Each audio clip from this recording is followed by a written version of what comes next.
Next question is what is the main function of steroid hormone receptor in cellular communication.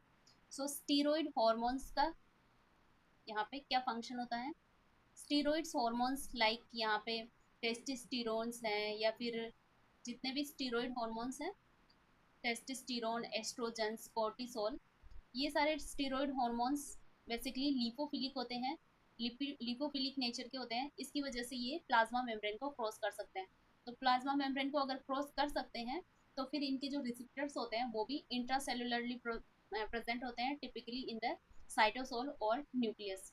तो जो molecules lipid plasma membrane को अगर cross कर पा रहे हैं, लिपोफिलिक हैं, तो उनके रिसेप्टर हमेशा इंट्रासेलुलरली प्रेजेंट रहेंगे। जो मॉलिक्यूल्स पोलर मॉलिक्यूल्स हैं, जो प्लाज्मा मेम्ब्रेन को क्रॉस नहीं कर पाते हैं, उनके रिसेप्टर प्रेजेंट होते हैं प्लाज्मा मेम्ब्रेन पे, जिनको यहाँ पे इस तरह से प्रेजेंट रहते हैं, इंटीग्रल मेम्ब्रेन प्रोटीन्स होते हैं।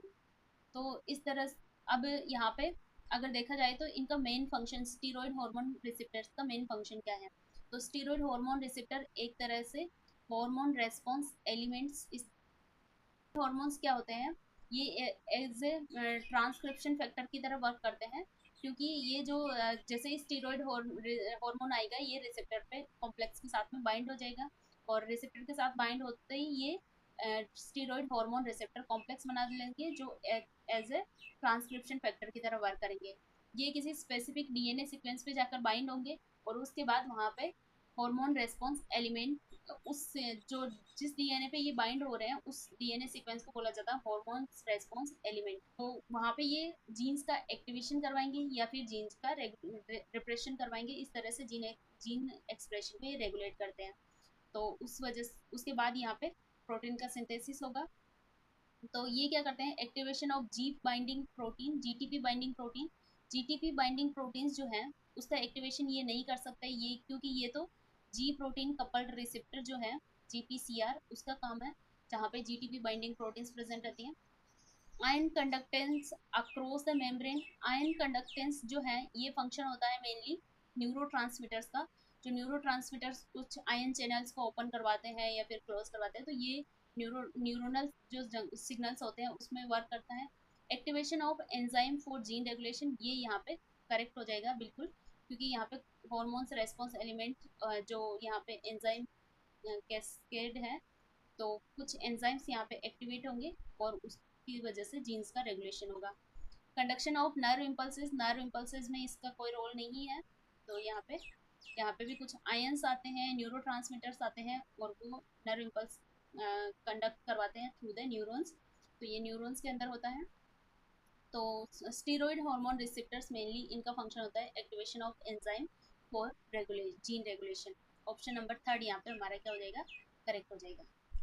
Next question is in the development of Viagra nitric oxide act as.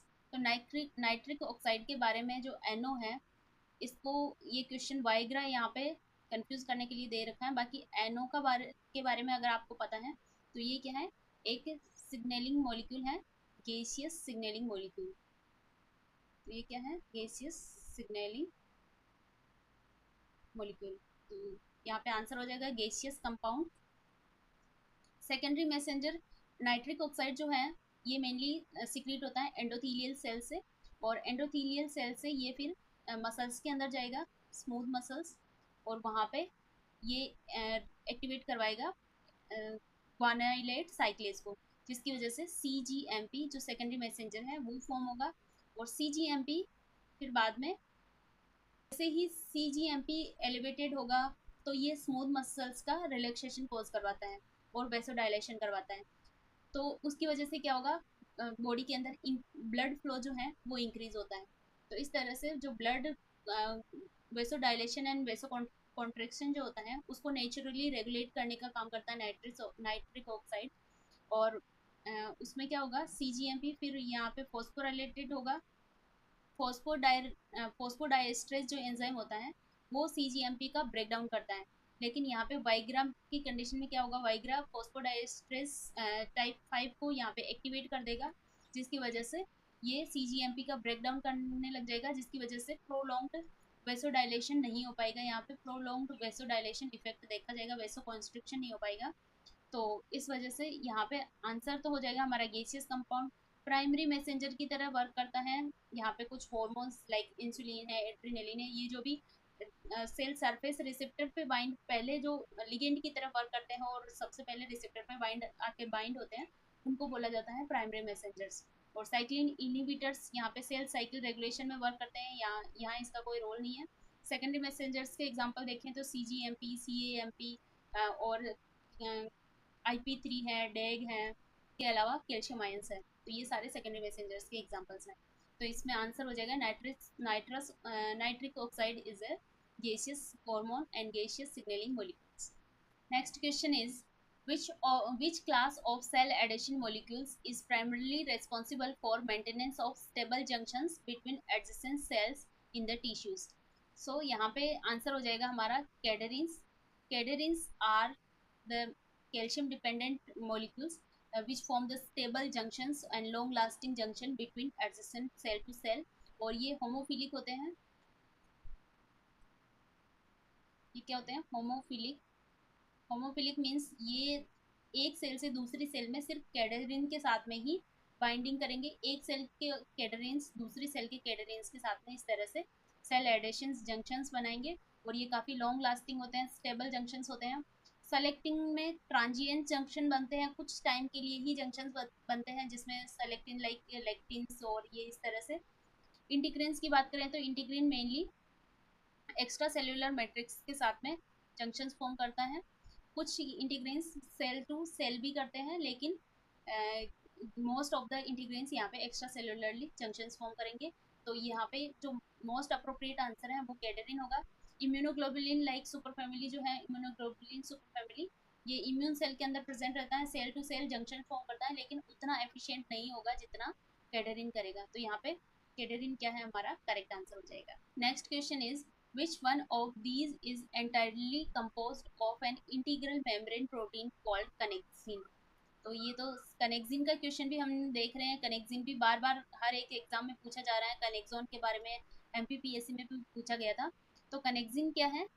Gap junction के अंदर जो हेक्सामर सीक्वेंसेस प्रेजेंट रहती हैं, इस तरह से ये फॉर्म होती हैं, 3-6 सब यूनिट की प्रोटीन्स है। तो ये एक सेल से दूसरे सेल में इस तरह से गैप जंक्शंस का फॉर्मेशन करते हैं। इस साइड भी इसी तरह से प्रोटीन्स प्रेजेंट रहेगी, जो स्मॉल मॉलिक्यूल्स के ट्रांसपोर्ट के लिए गैप जंक्शंस होते हैं, उनके अंदर कनेक्सिन प्रोटीन प्रेजेंट रहती है। तो यहाँ पे आंसर हो जाएगा हमारा गैप जंक्शन। टाइट जंक्शंस के अंदर ओक्लूडीन और इस तरह से कुछ प्रोटीन्स प्रेजेंट रहती हैं।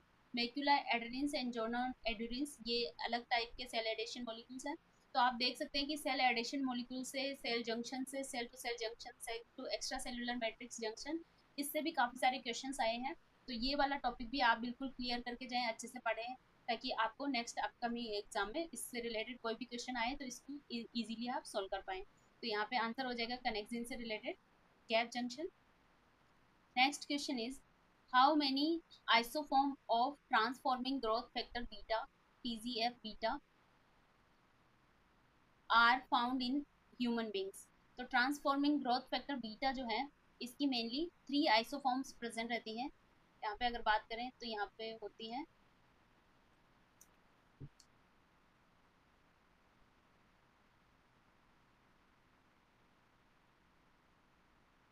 Transforming growth factor beta 1, TGF beta 2 and TGF beta 3। इस तरह से यहाँ पे 3 अलग अलग आइसोफॉर्म्स प्रेजेंट रहती हैं ट्रांसफॉर्मिंग ग्रोथ फैक्टर बीटा की ह्यूमन बींग्स के अंदर। ये सारे ही जो जीन्स हैं, ये सारे ही 3 जीन्स हैं जो अलग अलग स्ट्रक्चरल जीन्स को कोड करते हैं, अलग अलग सेपरेट जीन्स को कोड करते हैं। इनका जो ये जो सिग्नलिंग करते हैं, ये सेम रिसेप्टर कॉम्प्लेक्स के थ्रू सिग्नलिंग करते हैं। इनका जो मेन फंक्शन होता है that is for sale growth and proliferation, wound healing में भी ये वर्क करते हैं। इसके अलावा इम्यून रेगुलेशन और कैंसर प्रोग्रेशन में भी इनका रोल होता है। तो ट्रांसफॉर्मिंग ग्रोथ फैक्टर बीटा जो है, ये काफ़ी इंपॉर्टेंट ग्रोथ फैक्टर फैमिली है इन ह्यूमन बींग्स, जिसकी 3 आइसोफॉर्म्स प्रेजेंट रहती हैं। तो यहाँ पे है option number 4 is the correct answer.